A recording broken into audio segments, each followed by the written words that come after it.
For my birthday, they sent me a box. No card, no name. Inside, a can of cheap soup. Chicken, expired. I sat in the kitchen staring at the plastic spoon, realizing it couldn't get any worse. I didn't cry.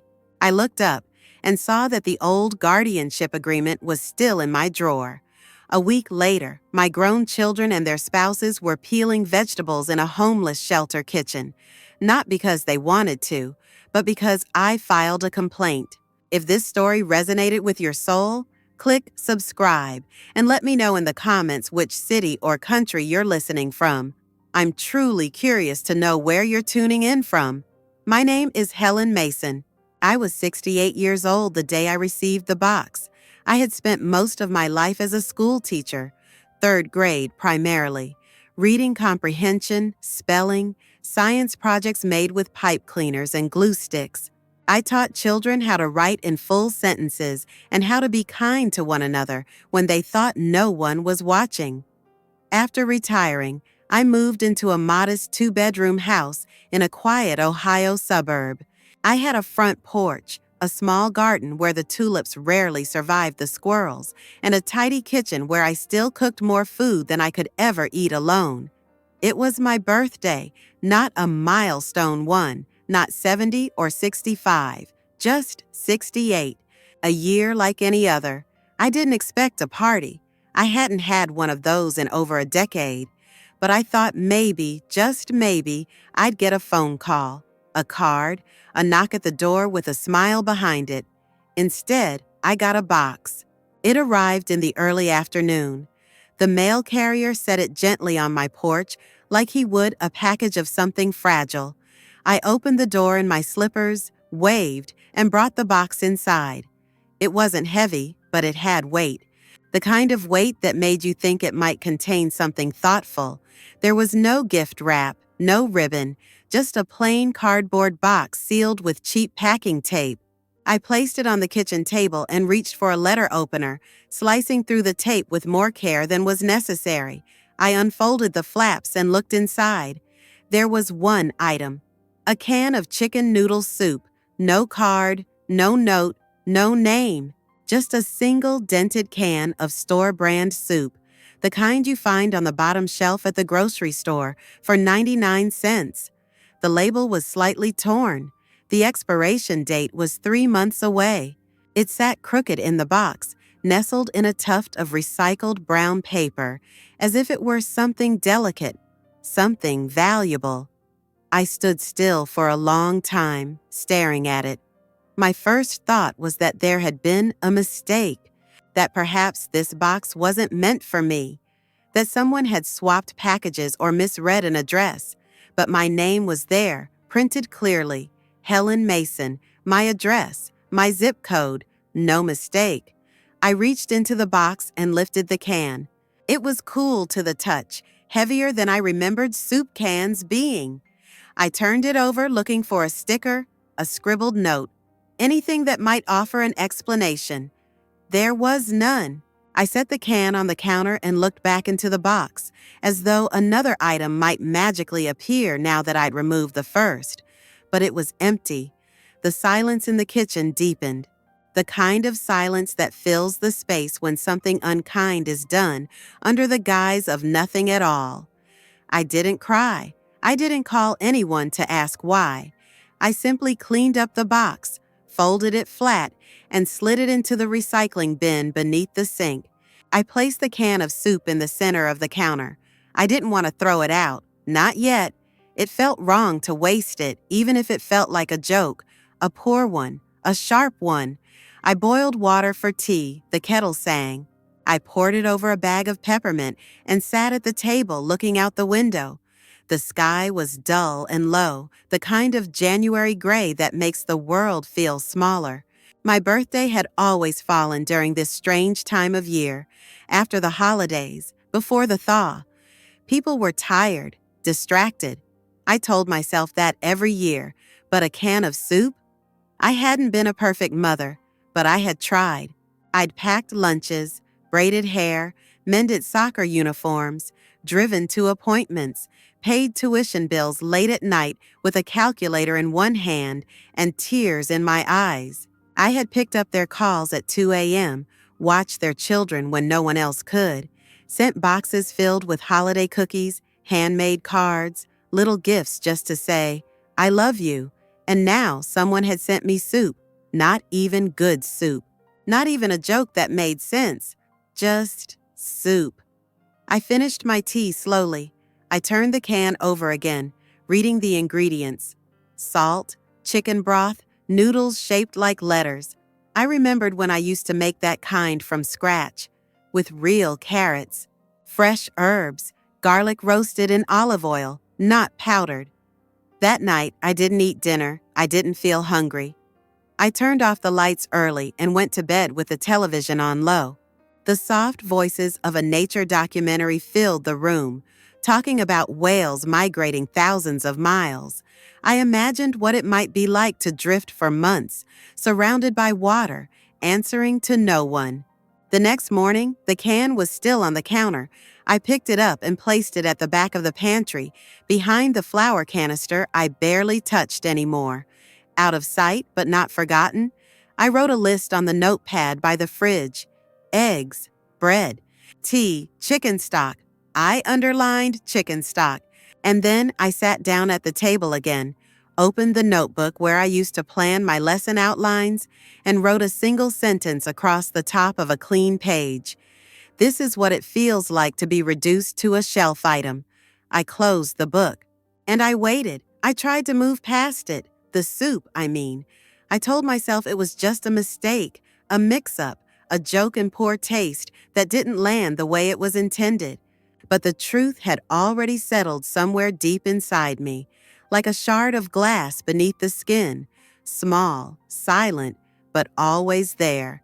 The can stayed in the back of the pantry for 3 days. Every time I opened the door, I saw its edge peeking out from behind the flour. I could have thrown it away. I could have donated it. But I didn't. I needed it to stay, just long enough to mean something. By the 4th day, I moved it to the countertop again, not as a reminder, but as a placeholder. Something had changed inside me, and I wasn't sure yet what to do with it. The usual rituals, the morning tea, the crossword, the gentle walk to the mailbox, felt strangely hollow. I needed to fill the space with something else. So I baked. Banana bread, to start. The kind with a crusty top and walnuts folded in.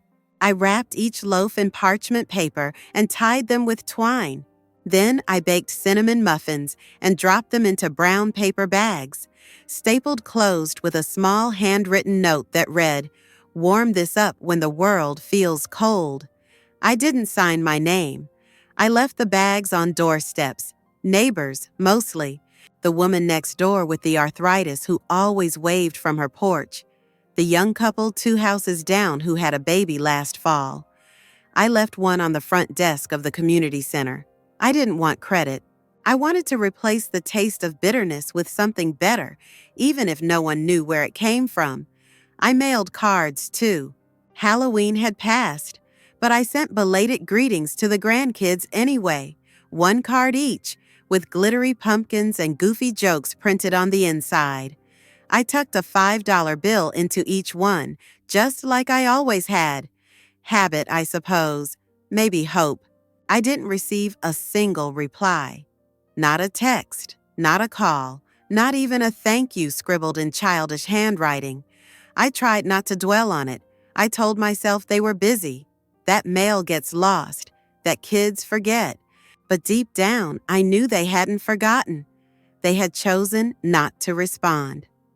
One morning, I found myself sitting at the kitchen table again, staring at the can of soup like it was a puzzle. I turned it over in my hands, studying the label, the dents, the faded expiration date stamped into the metal. It was ordinary in every way, and yet it had managed to say so much. I thought about the time I'd spent raising my children, the late nights rocking them through fevers, the weekends spent sewing costumes for school plays, the college forms I'd filled out at midnight while sipping instant coffee and rubbing my temples. The holidays I had orchestrated down to the last detail: matching pajamas, color-coded wrapping paper, dinner made from scratch. I had taught them to care. I had tried anyway. But somewhere along the way, something had shifted. I had become unnecessary. Background. A name in their phones they didn't tap on anymore. An obligation. I walked into the den and opened the cabinet where I kept my files: birth certificates, tax returns, old school records from my teaching years. I found what I was looking for tucked between a retirement statement and an old will, a folder labeled Custodial Agreement. It was a legal document prepared years ago when my son and daughter-in-law asked if I'd be willing to serve as emergency guardian for their children should anything happen to them. I had agreed immediately. Of course I had. Family was everything to me back then. I had the paperwork notarized, filed it, and never thought about it again. Until now. I read it carefully, line by line. The language was formal but clear. It named me explicitly. It outlined mutual obligations, including clauses about care, contact, and moral responsibility. There were signatures at the bottom: mine, my son's, his wife's, all still valid. The paper didn't shake in my hands, but something inside me did. I placed the folder gently back in the drawer and closed it. I didn't know what I planned to do with it yet, but for the first time in days, I felt something close to clarity. Not anger, not hurt, intention. I stood and poured myself a glass of water. The kitchen was quiet, except for the hum of the refrigerator and the occasional rustle of leaves outside. I opened the window and let the cool air in. It smelled like rain in early winter. I looked down at the can of soup, and this time, I didn't see a joke or a slight. I saw a turning point. I picked it up, carried it to the front porch, and left it on the step. Someone would take it. Someone who needed it more than I did. Inside, I washed my hands, dried them on a towel, and reached for a pen.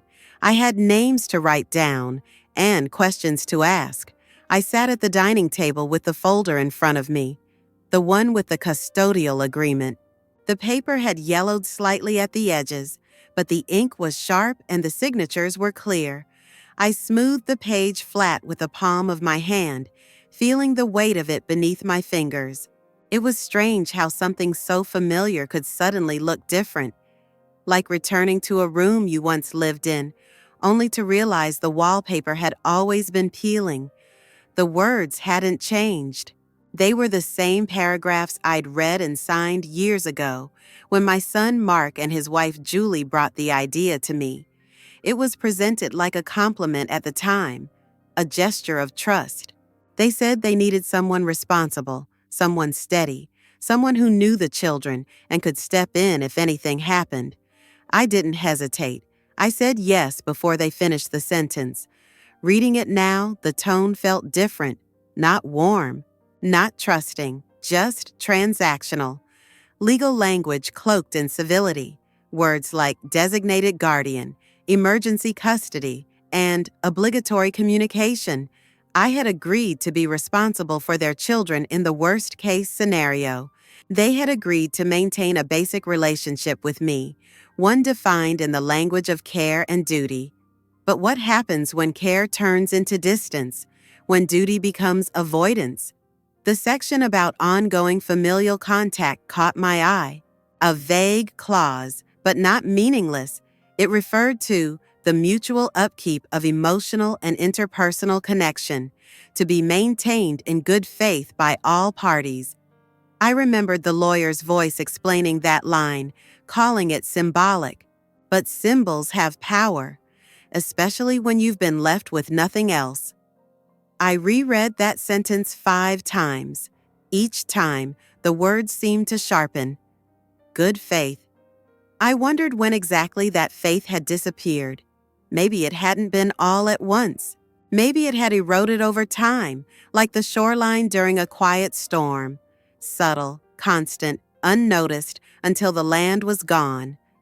I thought about the missed birthdays, the hurried calls on holidays, the gifts that grew less thoughtful each year until they stopped altogether. The can of soup hadn't come from nowhere. It was the final act in a pattern that had been building for years, the culmination of forgetting how to care. Or worse, choosing not to. I pushed the folder aside and took out my notebook, the one I used to keep lesson plans in. I hadn't touched it in years. The pages smelled faintly of chalk and old glue. I wrote down a list of dates, birthdays, anniversaries, the last time I'd received a card or a call that wasn't obligatory. The list was shorter than I expected. Then I flipped to a clean page and began writing questions. Not rhetorical ones, but legal ones. I wrote, what constitutes breach of mutual obligation? Can symbolic clauses be enforced in court? Is emotional neglect a form of actionable harm under custodial agreements? I wasn't sure of the answers, but the questions made something in me come alive, not in anger, not in vengeance, in clarity. I was trained to notice patterns. As a teacher, I had read between the lines of essays and excuses for decades. I could always tell when a child was hiding something, or when a parent stopped showing up. The signs were always there, if you were willing to see them. I had spent so long accepting the silence that I forgot it wasn't part of the agreement. I was never meant to be invisible. I spent the afternoon researching, not obsessively, just methodically. I pulled out my old laptop, charged it slowly, and sat by the window with a blanket over my knees. I searched for legal precedents, case studies, articles on family responsibility, and civil petitions for enforced contact. Most of the results were buried beneath articles on divorce and custody battles, but a few stood out. There were cases, not many but real, where elderly parents had petitioned courts to review the actions of adult children under trust and care agreements. One article mentioned a judge ordering court-mandated mediation after a mother proved years of intentional exclusion. Another detailed a woman in Illinois who used a guardianship clause to request community service from family members who had publicly humiliated her. I bookmarked the pages. I made notes. I kept my hands steady. Later that evening, I placed the folder back in the drawer, but not before adding a few pages of handwritten notes inside. I labeled them supplemental documentation. It felt official, and I liked that. I stood at the sink and washed a plate, even though I hadn't used one. The habit comforted me. I dried it slowly, listening to the wind rattle the branches outside. Winter was pressing in, but the heater kicked on with a soft hum. I was warm. I was still. The phone didn't ring that night. It hadn't rung in days. I no longer waited for it. Instead, I lit a candle on the windowsill. Not for hope, not for peace, for focus. Old words, when looked at in a new light, can become instructions. They had written me out of their lives with silence, but they had signed their names on paper first, and I still had the paper.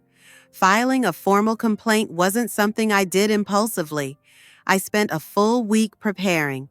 I made lists. I organized papers. I studied language. I spoke with people I hadn't seen in years. Old colleagues, a retired guidance counselor, a woman I once co-chaired a literacy committee with. Not because I needed support, but because I needed perspective. I wanted to be certain I wasn't acting out of spite. I had spent too many years teaching children to use their words with purpose to start flinging mine recklessly. I called the county clerk's office on a Thursday. I asked about filing a civil petition concerning a breach of custodial agreement obligations. The woman on the phone hesitated, as if she'd never heard those words used in that order before. But she directed me to the family division and gave me the number for legal assistance. I thanked her and hung up. The next day, I visited the courthouse. It was cold that morning, the kind of dry cold that tightens your face and makes your eyes water. I wore my best coat, a navy wool blend with a brooch I hadn't touched since my retirement dinner. I carried a canvas tote with everything I needed. I took the long way there, walking 2 extra blocks just to settle my nerves. The courthouse stood tall and grim, as most do, its concrete steps dusted with salt and its doors heavy with disuse. Inside, the warmth hit me all at once, along with the smell of old paper and something vaguely metallic. I walked through security, placed my bag on the conveyor belt, and nodded to the guard without a word. I moved through the halls like I had a destination, even when I wasn't sure. I found the legal assistance office tucked into a corner past family court. It was quiet, sterile, almost apologetically undecorated. A woman at the front desk handed me a clipboard. I filled in my information slowly and clearly, printing each letter as if grading myself. When I was done, I waited 15 minutes before they called my name. A young man brought me into a side office with a window facing a brick wall. His tie was slightly crooked. He introduced himself, but I didn't catch the name. I explained why I was there. I gave him the folder with the original agreement, along with the notes I had compiled. Dates, documents, missed obligations, examples of behavior that I believed constituted willful disregard. He listened without interruption. He flipped through the paperwork. His eyes paused on the soup can photograph I had added last minute. I said nothing about it. I let the image speak for itself. When I finished, he leaned back and said that, technically, the agreement could be used to initiate a petition for review. That while it wasn't a criminal matter, the language of the contract created a binding understanding that could, under certain circumstances, justify intervention, especially if I wasn't seeking monetary compensation, but a remedy tied to behavior. In short, I had a case, but it would require precision. I told him that I understood, that I wanted it to be about acknowledgement, not punishment, that I didn't want revenge. I just wanted my family to remember what they had once promised. He nodded. He gave me a stack of forms, highlighted the relevant sections, and offered a few suggestions for phrasing. "Keep the tone measured," he said. "Don't lead with emotion, lead with fact." I thanked him. I returned home and spent the weekend working at the kitchen table. I wrote my petition by hand first, then typed it out. I read every sentence 3 times before moving on. I attached documents where appropriate. I numbered my exhibits. I formatted everything exactly the way the guidelines requested. On Monday, I filed it. The clerk who took the paperwork was polite but disinterested. She stamped each page mechanically. I asked for a copy of the full packet. She gave it to me in a manila envelope, which I folded neatly into my tote. I walked outside and stood on the steps for a long time, watching cars pass along the wide boulevard in front of the courthouse. The sky was overcast, the wind sharp. But I didn't move. I just stood there, holding a thin envelope that now contained something much heavier than paper. Later that evening, I made soup, not from a can. I chopped celery, carrots, and onions. I boiled a whole chicken with peppercorns and bay leaves. I skimmed the fat carefully, seasoned the broth slowly, let the flavors settle over low heat for hours. I poured the finished soup into 3 glass jars and labeled them, Helen's winter stock. I placed one in the freezer. I gave another to the woman next door. I kept the third in the refrigerator, and every time I opened the door, I saw it resting there, bright, golden, full of substance. Proof that what's served can mean more than what's said, and that sometimes filing a petition isn't about changing the past. It's about refusing to let it repeat itself quietly. What I hadn't expected was the response. The first message came that night, an email from Julie, short, clipped, and filled with guilt disguised as politeness. She asked if I was serious, said she didn't understand why I would take something so far, that it was embarrassing, that it made things harder for everyone. Then came a text from Mark, just 1 sentence. "Do you really want to drag the family through this?" By Tuesday morning, the tone had changed. I received a call from a number I didn't recognize. It was a man from their church, someone I hadn't spoken to in years, trying to smooth things over, using words like reconciliation and private resolution. He said maybe this wasn't the best way to heal, that maybe we could just talk as a family. An hour later, another message appeared, this one more pointed. You're humiliating us. The kids will hear about this. You don't want to ruin their lives over a misunderstanding, do you? I didn't reply. I didn't engage. But that afternoon, someone came to the door. It was Mark. He stood on the porch like a stranger, his face drawn, his hands deep in his coat pockets. He said my name once and waited. I didn't open the door. I didn't need to. I watched him through the window as he stood there for a while, then turned and walked back to his car. I wrote down the time in my notebook, just to keep track. Because when people are forced to remember their promises, they will first try to rewrite them. And if that fails, they'll try to erase you instead. The letter arrived on a Thursday afternoon. A pale yellow envelope stamped with the seal of the county court, addressed formally to Helen Mason. The paper inside was heavier than I expected, crisp and cold from the mailbox. The words were precise, bureaucratic, carefully detached. The hearing was scheduled. My petition had been accepted for review. I sat at the kitchen table for a long time, the letter open in front of me, the envelope set beside a half-empty cup of tea. I read it 3 times, though nothing changed. The words held no emotion, no judgment, only date, time, location. A small room in the family services wing of the courthouse.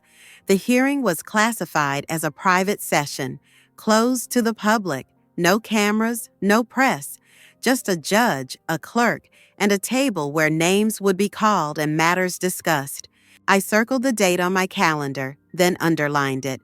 Over the next few days, I moved through my routine with quiet deliberation. I clipped dead stems from my houseplants. I changed the batteries in the smoke alarm.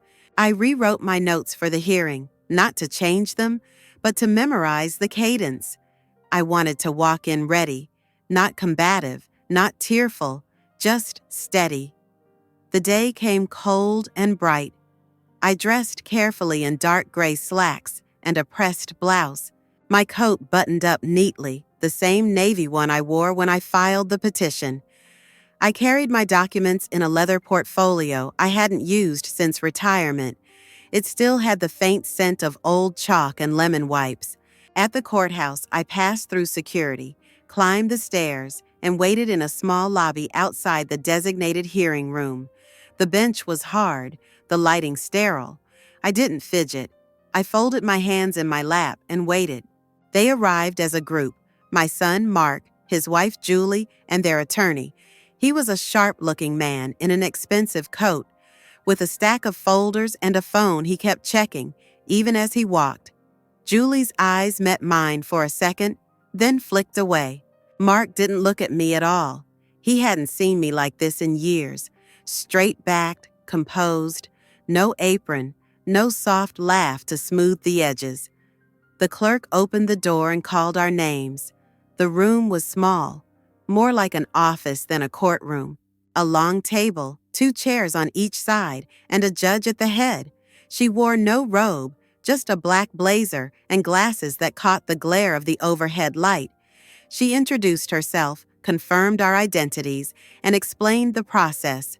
Informal, non-adversarial, a review of the petition, a discussion, an attempt at resolution.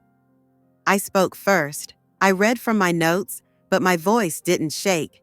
I described the custodial agreement, its original intent, and the expectations it set, not just in legal language, but in spirit. I detailed the neglect, not as a list of grievances, but as a pattern, absence, dismissal, humiliation disguised as humor. I showed the evidence, dates, messages, a photograph of the soup can, set next to the birthday card I had written to myself, just to remember what my handwriting looked like when it still felt seen. I didn't cry. I didn't raise my voice. I simply let the silence between my sentences do the talking. The judge listened carefully, took notes, asked only 2 clarifying questions. Then she turned to them. The attorney responded first. He spoke about context, tone, busy lives, misunderstandings. He used words like intent, perception, and good faith. Mark finally looked at me when the attorney mentioned that I was sensitive. Julie's face stayed still. Then Mark spoke.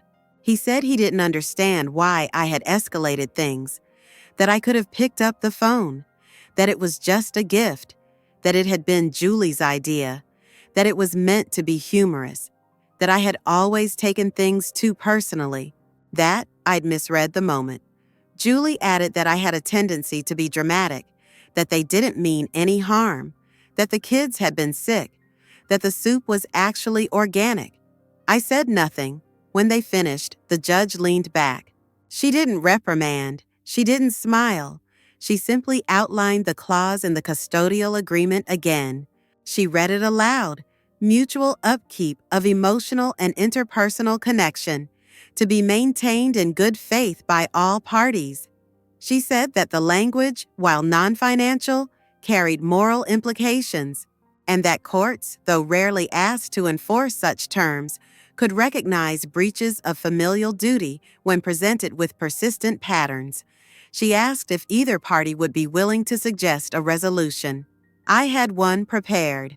I proposed that each of them, Mark, Julie, and the adult children who were named in the agreement by extension, complete 20 hours of volunteer work at a local community food program, not as punishment, as acknowledgement, that they spend time in a place where soup wasn't a joke, where it was survival, that they understand what it means when a meal is all someone gets. The attorney objected. Mark called it extreme. Julie said it was humiliating. The judge disagreed. She called it restorative. She issued the order quietly, with no gavel, no theatrics, just a signature on paper and a final sentence. You agreed to care. This court expects you to mean it. We stood to leave. They exited first. I didn't watch them go. Outside, the wind had picked up, scattering leaves across the courthouse steps. I walked slowly, my coat pulled tight, the folder light in my hands now. Something had shifted, not just in paper, but in weight. And for the first time in a long time, I felt the ground beneath my feet as something solid. The volunteer coordinator's name was Marcia. She had a voice that carried and a clipboard that never left her hand. She wore a sweatshirt from a charity run that had taken place 3 years ago, and sneakers that looked as though they had seen more miles inside the kitchen than on any treadmill. She didn't ask questions. She gave instructions. They arrived on a Saturday morning. Mark, Julie, and the kids, grown adults now, taller than I remembered, quieter than I'd seen them in years. No cameras, no fanfare, no announcements on social media about giving back. They stood at the side entrance of the soup kitchen with their sleeves rolled up and their expressions caught somewhere between confusion and discomfort. I was already inside when they walked in. I didn't make my presence known. I had no obligation to be there, but I wanted to see it. Not out of spite, out of something quieter, something that felt closer to witnessing than watching. A need to see them in a place where humility wasn't optional. Marcia handed out aprons without ceremony. She pointed each of them to a different station. Julie was placed at the chopping counter, Mark at the dish sink, the others scattered between storage and serving. The kitchen buzzed with activity. Steam curled from pots the size of bathtubs. Plastic gloves snapped over hands. The smell of onions, carrots, and boiled potatoes filled the air like a fog that couldn't be escaped. I took a seat near the back of the dining area, out of view from the kitchen line, but close enough to see the movement through the small rectangular window in the swinging doors. Volunteers moved in rhythm. One poured, another ladled, another placed trays onto carts that rolled into the room every 15 minutes like clockwork. None of them spoke to the guests unless spoken to. It was one of Marcia's rules. Serve with dignity, not with pity. Make eye contact, move steadily, no commentary, no side conversations, no phones. Julie looked lost at first. She didn't know how to hold the knife properly, and Marcia didn't coddle her. She corrected her grip, pointed to a pile of carrots, and moved on. Julie glanced over her shoulder once, maybe hoping someone would notice she was out of place, maybe expecting praise. There was none, just more vegetables to cut. Mark washed dishes for 3 straight hours. The industrial sink hissed and steamed. His glasses fogged up, and he kept wiping them on the edge of his sleeve. He dropped a pan once. The noise echoed, sharp and metallic. No one reacted. No one told him it was okay. They just kept working. The adult kids were quiet, focused. Their usual casual energy, their sideways glances and bored expressions were gone. They stood straighter. They moved more slowly. I watched as one of them paused in front of a man with a weathered face and hands that trembled. He didn't rush him.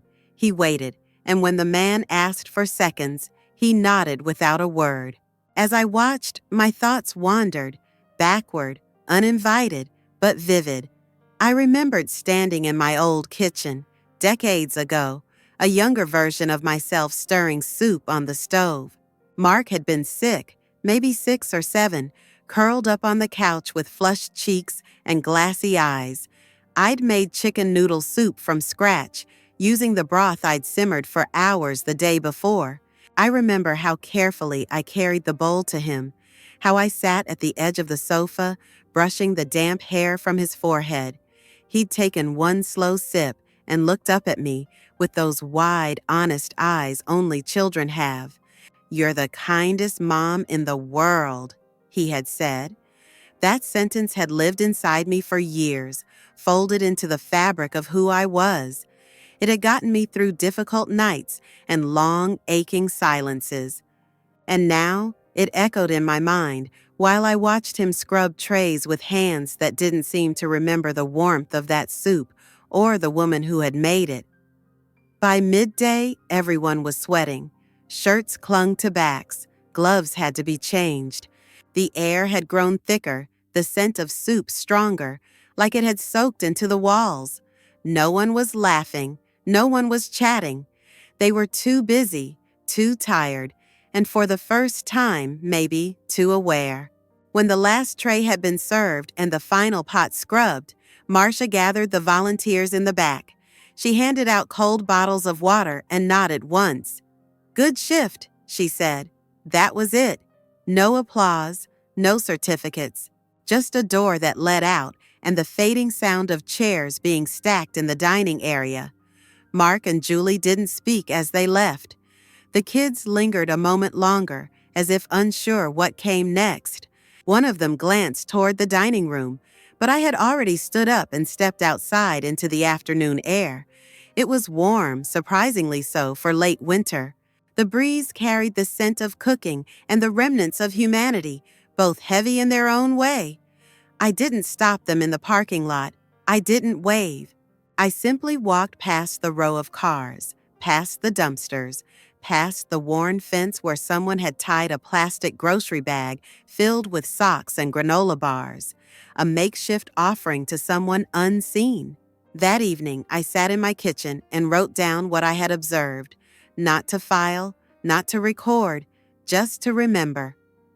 I wrote about the way Julie's hands shook as she sliced celery, the silence in Mark's eyes as he rinsed trays, the way none of them had taken out their phones even once.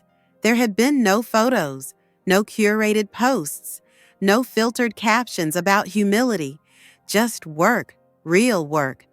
I poured myself a cup of tea and let it cool beside me. They had served soup, not with love perhaps, not yet, but with effort. And sometimes effort was the first honest thing a person could offer.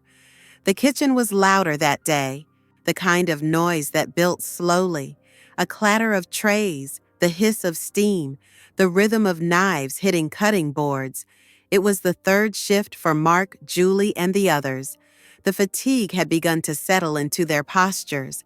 Their movements were slower now, more deliberate. Gone was the early tension, the self-conscious glances. They had stopped trying to make it look temporary. I arrived before them, just after sunrise. The back door of the soup kitchen opened with a rusty groan. The light inside was yellow and flat, the kind of light that made everything look a little tired. I tied on my apron in the pantry, not as a volunteer, but as a presence. I wasn't on the official list. I didn't sign in. I just showed up and no one questioned me. Julie was assigned to prep again. Carrots, a full crate of them, washed, dried, dumped onto the table beside the industrial sink. She picked up a knife, stainless steel, plastic handle, standard issue, the kind that fits comfortably in your palm after a while, even if it feels foreign at first. She began slicing, thin rounds like coins. The pieces slipped slightly on the board. She kept her fingers curled inward, just like Marcia had shown her. But there was a kind of stiffness in the way she held her wrist, like she didn't trust her own control. I watched from across the kitchen as the knife jerked, slipped slightly, and sliced the edge of her finger. She didn't scream. She gasped, stepped back quickly, and held her hand in the air. A sharp line of blood bloomed through the glove. It was small, just a cut, but red on white is always startling. Marcia moved fast, calm, practiced. She pulled Julie to the side, peeled off the glove, and wrapped the finger in gauze with a pressure wrap. Then she handed her a fresh set of gloves and pointed back to the board. Julie looked surprised. I could see it in the angle of her body, the hesitation in her breath. But Marcia didn't offer sympathy, not cruelty either, just the clear signal that pain wasn't an exemption here. Not that kind, at least. Julie returned to the table. She picked up the knife again, slower this time. Her fingers moved with new caution, but also with more focus. Her eyes stayed on the board. Her mouth tightened. I stayed seated by the pantry door, half shadowed by the hanging aprons. No one noticed me, not really. But I noticed everything. The rhythm of the kitchen changed after that. Julie stopped wiping her forehead with her sleeve. She didn't check the clock every few minutes like before. She just kept cutting. Mark, working the line today, dished soup into bowls, his arms red from the steam. He didn't flinch. He didn't look up when one of the guests asked for a second scoop. He simply added it, nodded once, and moved on. The guests came in waves, silent, hungry, layered in jackets that smelled like damp cotton and dust. Some were missing teeth. Some avoided eye contact. Some smiled with exhaustion in their eyes. They didn't care who served them. They cared only for the warmth in the bowl. I watched one of the adult children, I think it was Evan, kneel beside a guest who had dropped a spoon. He didn't hand it to him like a favor. He bent down, picked it up, placed it gently on the tray, and stood back. No words, just respect. That's when I realized something I hadn't expected. They were learning, not dramatically, not with tears or apologies, but through the repetition of effort, through the humility of service, through the slow erosion of the parts of themselves that had once felt too clean for places like this. Later, after the guests had gone and the tables were cleared, I wandered back into the prep area. The cutting boards were stacked in the drying rack. The knives were soaked in sanitizer. Julie stood near the sink, rinsing her hands, the gauze on her fingers spotted faintly pink. She didn't see me, or if she did, she didn't show it. I looked down at the floor beneath the prep table. A single slice of carrot had fallen and dried against the tile like a coin forgotten at the bottom of a purse. I didn't pick it up. I left it there as a marker, a reminder that even a small cut can bleed, that even a small effort can stain the memory of a different kind of neglect. That night back home, I didn't feel triumphant. I felt steady. In my pantry, I placed a new jar of homemade stock beside the others. I labeled it in black marker, carrot, ginger, lentil. I smiled at the simplicity of it. Soup again, but this time made with hands that had finally learned what it meant to hold a knife. The final day came with little ceremony. They completed their last hours at the soup kitchen early in the morning. No applause, no speech, just a quiet dismissal and a clipboard passed around to collect signatures. The kitchen moved on without them. New volunteers filled their places. New faces rotated into the dining room, and the same battered pans were scrubbed with the same steel wool. Time did not pause for gratitude. That afternoon, I found a large envelope in my mailbox. It was thick and sealed with a court-issued sticker. Inside were copies of the compliance forms, documentation of each volunteer hour served, timesheets with initials, supervisor signatures, no summaries, no reflections, just facts. I sat at the kitchen table, as I often did, and laid the forms out in front of me one by one. The handwriting on the logs varied. Some was careful, some rushed. The paper smelled faintly of bleach and cardboard. I read every line. I didn't rush. I didn't skip names. Every entry was accounted for. Julie's logs showed prep shifts, cutting vegetables, sanitizing counters, sorting canned goods. Mark's were mostly dish rotation and cleanup. The others had bounced between food packing and delivery runs, 20 hours each, no more, no less, no notes about their demeanor, just check marks and dates. I placed them back into the envelope and slid it into the drawer where I now kept everything related to the petition. It was a deep drawer, one originally intended for placemats and linen napkins. Now it held something quieter. Records, proof, closure, perhaps. I made myself a cup of tea and stood at the window. Outside, the neighbor's dog was digging near the fence again. The trees were starting to bud, small green hints of spring showing up like promises made in whispers. I didn't expect a call, and none came. There were no messages on the machine, no cards in the mail, no knock at the door. They had completed what the court required. They owed nothing further. But that was the point, wasn't it? I wasn't seeking a confession. I wasn't seeking an apology. I wanted them to understand that there are consequences to careless cruelty, that silence can have weight, that even a mother's patience, built over decades, has its edge. In the following days, I resumed my routines. The house needed dusting. The fridge needed cleaning. I organized the pantry again, this time with a small sense of peace. I removed the last can of soup from the shelf, the one I had kept as a reminder, and donated it to a food drive. I placed it in a box with beans, pasta, and shelf-stable milk, and dropped it at the local center without leaving my name. That evening, I passed by the mirror in the hallway and caught a glimpse of myself. I paused, not because of how I looked, but because I saw something I hadn't felt in a long time. Stillness. Not sadness, not bitterness, just the absence of needing anything more. One morning, I received a thin envelope addressed in my son's handwriting. Inside was a single page, an updated custodial agreement. It removed my name. I read it slowly. I didn't feel anger or sorrow, only a quiet acceptance. The legal bond we once agreed to had been revised. The roles had shifted. I placed the document beside the others, filed it, noted the date, closed the drawer. That Sunday, I baked banana bread and delivered it to the shelter. The same kitchen, the same volunteers, the same quiet faces. I didn't stay long, just long enough to set the tray down and offer a nod. When I returned home, I walked into the garden and clipped back the dead growth from the winter. The ground was soft underfoot. I wore gloves, not because the dirt bothered me, but because I didn't want to feel the cold again. Spring would come, as it always did, and for the first time in years, I wasn't waiting for anyone to notice.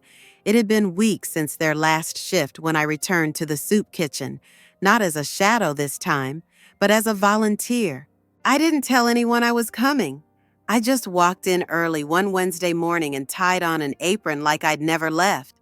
The fabric was still stiff in the corners, faded in the middle, and carried the scent of onions and dish soap no matter how many times it had been washed.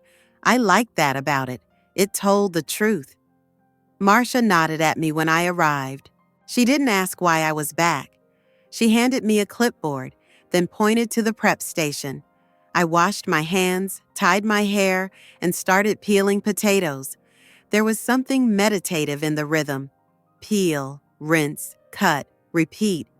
It kept my mind clear, steady. About an hour into the shift, a young woman I hadn't seen before took the station next to mine. She looked no older than 25, maybe a student or someone fulfilling volunteer hours. She had a bright blue bandana tied around her ponytail and wore mismatched socks that peeked out from her sneakers. She smiled at me. "You're good at this," she said, glancing at the even slices of potato I'd arranged into a neat pile. I nodded, gave a polite smile. "I've had practice." She reached for a new bag of carrots and asked, "Do you come here often? I haven't seen you before." I paused for a moment, then said, "Sometimes, when it feels like the right kind of day." She chuckled. "That's a nice way of putting it. I'm just doing hours for my nursing program, but it's humbling, you know? You learn a lot about people when you're handing them soup." I turned toward her just slightly. "You learn even more when you've been on the other side of it." She tilted her head, curious but not prying. I didn't elaborate right away. I let the knife do its work for a while. Then, without looking at her, I said softly, "When you spend your life feeding people, children, students, family, and one day, instead of a thank you or a seat at the table, you get a sealed box with a can of soup inside, something in you shifts. At first, you want to scream. Then you want to disappear. And then, eventually, you just want to serve someone else a spoonful of something warm, even if no one calls you to sit down anymore." She didn't say anything right away. She sliced slowly. Then she said quietly, "That's really powerful. I'm sorry." I gave a faint smile. "Don't be. It taught me who I still am, even when they forget." We kept working in a kind of companionable silence after that. She didn't ask my name. I didn't ask hers. But there was a kind of understanding between us, unspoken and uncomplicated. The kitchen had its regulars, people who showed up before sunrise, who didn't speak much but worked with a kind of quiet grace that didn't need acknowledgement. We passed each other ingredients and tools like musicians passing notes. There was no ceremony, just function. I hadn't expected to see Julie. She walked in mid-morning, apron in hand, hair tied back, expression unreadable. She didn't glance around, didn't hesitate. She headed straight for the hooks near the pantry door and began tying her apron at the waist. It was white with blue trim, the same one she had worn during her compliance hours. It still had a faint orange stain near the bottom hem. I remembered the day she'd sliced her finger and bled through her glove, how the carrots had rolled across the table while she clutched a towel in one hand. I wondered if she had tried to get the stain out. I wondered why she had kept the apron. She was not on the schedule. She didn't speak to Marcia, just fell into place beside a volunteer chopping onions. Marcia didn't question her. Maybe she recognized something in the way Julie carried herself. Or maybe she understood what I did, that sometimes people come back to a place not to fix what they've done, but to understand it. I stayed at my station. I didn't make eye contact. I didn't avoid it either. We worked on opposite ends of the kitchen, the bustle between us acting like a buffer. Julie moved differently now. Her shoulders were lower, her grip on the knife more secure. She didn't pause between tasks. She wiped her station clean without being asked. When a guest in the dining room knocked over his tray, she walked out and helped him pick it up, kneeling beside him without flinching. The stain on her apron caught my eye again as she stood. It was just a smudge, no larger than a thumbprint, but it clung there like a memory. Not loud, not dramatic, just honest. I thought about the stains I had worn in my own life, the invisible kind, the ones that no one notices but you, and once you see them, they never leave. The tired silence at dinner, the sound of a phone not ringing on your birthday, the way a kind gesture can be reduced to a task on someone else's list. By noon, the kitchen was full. The line of guests had stretched out the door and around the building. Cold air rushed in every time someone entered. Trays clattered, plastic spoons snapped. Someone coughed without covering their mouth. No one complained. Julie moved to the line without being asked. She served soup steadily, her voice soft but audible. She smiled when appropriate, not too much. Just enough to remind the person across from her that they were being served by a human being. When our shift ended, I walked past her on my way to the sink. She was wiping down the counter. I caught a glimpse of her hands. Clean, dry, a nick on the knuckle healing beneath a clear bandage. I said nothing. Neither did she. But as I hung up my apron and washed the smell of broth and onions from my fingers, I felt something shift. Not forgiveness exactly, not resolution, just a loosening in the knot I had been carrying. The next day, I found a package on my porch. No name, no card. Inside was a folded apron, white with blue trim, brand new. But at the bottom hem, a small hand-stitched patch had been sewn over the place where a stain might have been. The thread was orange. I folded it slowly and placed it on the back of my chair, not because I needed to wear it, but because I understood what it meant to keep something, stain and all. It was a quiet Sunday morning when I made the soup again. Not because I had to, not because anyone asked me to, but because something in the air told me it was time. The kitchen was warm, filled with the low hum of the refrigerator and the soft creak of the old floorboards beneath my slippers. Light filtered through the sheer curtain above the sink, casting a golden tint on the countertop where I laid out my ingredients. I moved slowly, intentionally. The carrots were firm and sweet, the celery still damp from the rinse, the onions sharp and clean. I chopped everything by hand, the knife steady in my grip. I roasted garlic in a bit of olive oil, the way I used to when I was still cooking for people who sat at my table instead of calling in twice a year from 2 time zones away. The scent wrapped around me like memory, warm, familiar, uncomplicated. I boiled the chicken bones low and long. I skimmed the fat and added the vegetables in layers, letting them soften one by one until the broth was golden and alive. I didn't measure anything. I didn't need to. My hands remembered. While it simmered, I sat at the kitchen table with my notebook, the same one I'd used for lesson plans, shopping lists, thoughts that didn't belong anywhere else. I flipped to the last blank page and wrote 3 words. I am full. It didn't come from pride. It didn't come from closure. It came from a kind of internal silence that had nothing to do with giving up and everything to do with no longer needing permission to feel whole. I looked around the room. The can of soup they'd sent me was long gone, donated months earlier. The envelope from the court still sat in the drawer, alongside the old agreement and the volunteer logs, all neatly labeled and untouched in weeks. I hadn't read through them again. I didn't feel the need to revisit each moment. I already knew what they had meant. That morning, I filled 6 jars with the soup I made. Real soup. Soup that took time and hands and care. I sealed the jars, wrote small labels in black ink, chicken, lentil, rosemary, and tied twine around the lids.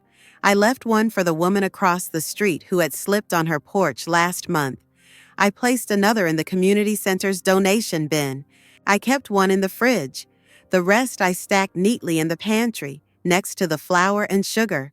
The phone didn't ring. No one texted to ask what I was up to. But I wasn't lonely, not anymore.